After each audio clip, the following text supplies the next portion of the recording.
ফের ভবানী ভবনে অভিষেক বন্দ্যোপাধ্যায়ের পিএ সুমিত রায়। শালবনীতে জমি দুর্নীতি মামলায় সুমিতকে আজ আবারও তলব করা হয়েছে। এই নিয়ে পরপর 6 দিন সুমিত রায়কে তলব সিআইডি। ডেবরার মামলায় বুধবারও সুমিতকে ম্যারাথন জিজ্ঞাসাবাদ করেন সিআইডির আধিকারিকেরা। আর আপনারা দেখতে পাচ্ছেন এই মুহূর্তে আপনাদেরকে যে ছবিগুলো দেখাচ্ছি, একেবারে পরপর 6 দিন তিনি হাজিরা দিয়েছেন ভবানী ভবনে, সেই ছবি আপনাদেরকে দেখাচ্ছি। এবং আজ আবারও তিনি হাজিরা দিয়েছেন শালবনীতে জমি দুর্নীতি মামলায়। সেই জমি দুর্নীতি মামলায় আজ আবারও তাকে তলব করা হয়েছে। একেবারে 8 তারিখ থেকে 13 তারিখ পরপর 6 দিন তিনি ভবানী ভবনে গিয়েছেন এবং একেবারে ম্যারাথন জিজ্ঞাসাবাদের মুখোমুখি হতে হচ্ছে অভিষেক বন্দ্যোপাধ্যায়ের আত্মসহায়ক এই সুমিত রায়কে।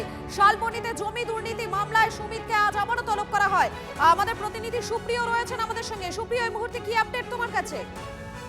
দেখো, আজ এই নিয়ে পঞ্চমবার সুমিত রায় অভিষেক বন্দ্যোপাধ্যায়ের আত্মসহায়ক তিনি শালবনীর জমি দুর্নীতি মামলাতে সিআইডির দপ্তরে হাজিরা দিলেন। তবে এই নিয়ে গত শনিবার থেকে শুরু হওয়া যে হাজিরা পর্ব তা কিন্তু আজ নিয়ে মোট 6বার, কিন্তু তার মাঝে একদিন তাকে জিজ্ঞাসাবাদের জন্য ডাকা হয়েছিল ডেবরাতে হওয়া চাকরি দুর্নীতির মামলাতে। কারণ চাকরির নাম করে তিনি চাকরি পাইয়ে দেওয়ার নাম করে টাকা নেওয়ার অভিযোগ রয়েছে। এবং তার পাশাপাশি শালবনীর যে এই যে জমি দুর্নীতি মামলা, সেই মামলাতে গত শনিবার থেকে পরপর তাকে জিজ্ঞাসাবাদের জন্য ডাকা হচ্ছে। গতকালও জিজ্ঞাসাবাদ হয়েছে, আজও তাকে ফের তলব করা হয়েছিল। সকাল 10টায় হাজিরার নির্দেশ দেওয়া হয়েছিল এবং সেই মতোই 10টা বাজার কিছু সময় আগেই আমরা যেটা দেখলাম যে সুমিত রায় তিনি আবারও এসে পৌঁছেছেন এবং তাকে আজও ইতিমধ্যেই জিজ্ঞাসাবাদ শুরু হয়েছে। বেশ খানিকটা সময় ইতিমধ্যেই অতিক্রান্ত হয়ে গেছে, জিজ্ঞাসাবাদ চলছে।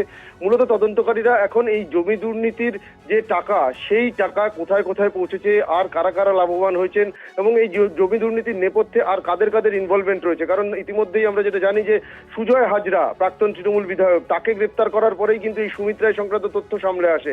এমনকি সুজয় হাজরার সঙ্গে সুমিত রায়ের একাধিক ব্যাংক লেনদেন তথ্য সামনে এসছে। এই লেনদেন কেন হয়েছিল এবং যে দুর্নীতির মাধ্যমে যে টাকা তারা উপার্জন করেছিলেন, সেই টাকা অন্য কোথাও ইনভেস্ট হয়েছে কিনা বা আর কোনো প্রভাবশালীর কাছে ঘুরপথে গিয়ে পৌঁছেছিল কিনা, সেই সংক্রান্ত বিস্তারিত তথ্য হাতে পাওয়ার জন্যই কিন্তু বারংবার এই জিজ্ঞাসাবাদ এবং সেই জায়গা থেকে আজ তাকে ফের তলব করা হয়েছে। জিজ্ঞাসাবাদ চলছে, স্টেটমেন্ট রেকর্ড করার প্রক্রিয়া সেটাও কিন্তু সমান্তরালভাবে চলছে।